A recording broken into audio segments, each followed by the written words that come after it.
I'm going to try to show you all a method that I've used for wheel swapping on these little diecast cars of any brand.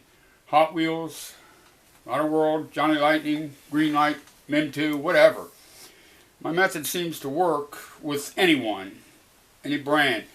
And the two things that I need are these aluminum strips that are pretty much available at any hobby shop. You could either buy them separately or in these packs. If I can get it out of there.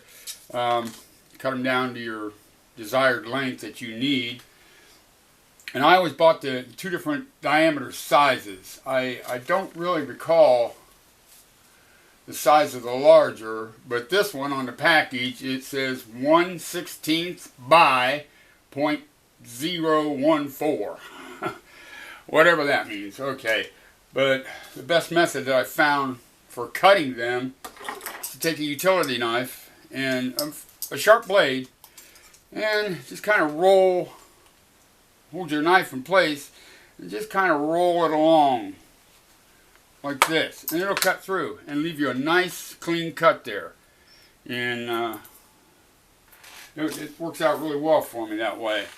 The smaller diameter tube is, I call them for pin axles, like that are standard on Hot Wheel cars and the Matchbox cars. I just call them pin axles because they're really no larger than a straight sewing pin. But anyway, they work well with a small diameter tube. Now what I do in order to accommodate these little tubes is I'll take a chassis, and I've bought these needle file set, I guess it's called. I bought this one from Lowe's, and it comes with several shapes and sizes of files. Well, this round file really works well. What I do is slip it into my drill there.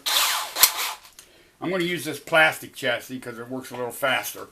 And I let the drill do the work, the drill in the file. Hold it in the original groove there that the original axle is in, and just grind it down to your desired depth. And the deeper you go will have an effect on the height of the car. If you went deep, then it's going to make the car set higher. But anyway, I'm going to start here with this.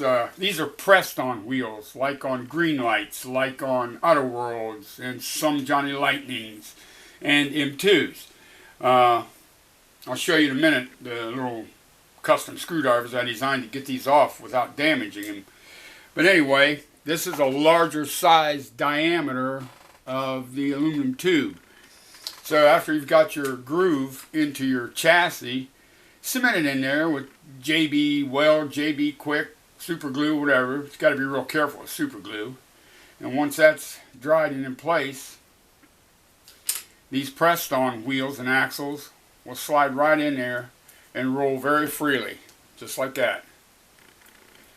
Now it's the same process for the pin on wheels, as I call them, the Real Rider Hot Wheels, rubber tires. And I have found these chrome-headed straight pins at a fabric shop, I do believe. And they do look nicer, you're doing a custom, because of the heads are chrome instead of that dull steel look that you see. You stick your straight pin in there, in that little hole, if I can find it.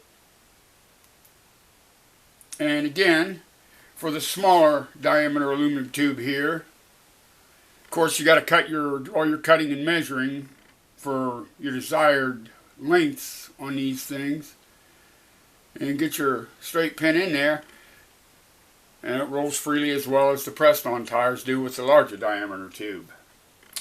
So that's my method that I've been using well over 20 years. I started customizing and restoring these cars before it ever really became popular. And I've done some really good customs. I gave this Auto World Challenger a 1970s look there. And that is a good 70s look.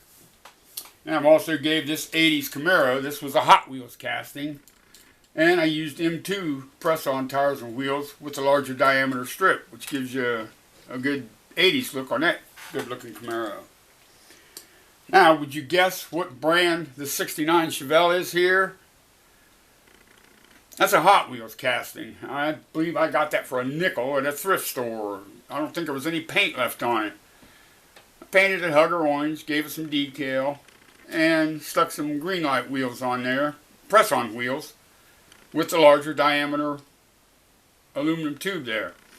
And had some Johnny Lightning decals out of the old-fashioned kit cars that Johnny used to sell. Those are 3 cars I'm pretty proud of. Now these screwdrivers for removing these tires, all I did was cut grooves in them. For these pressed on wheels, trying to get them off, I've broken a lot of them. But if you notice, they got these like little hubs there behind them where the axle actually goes in.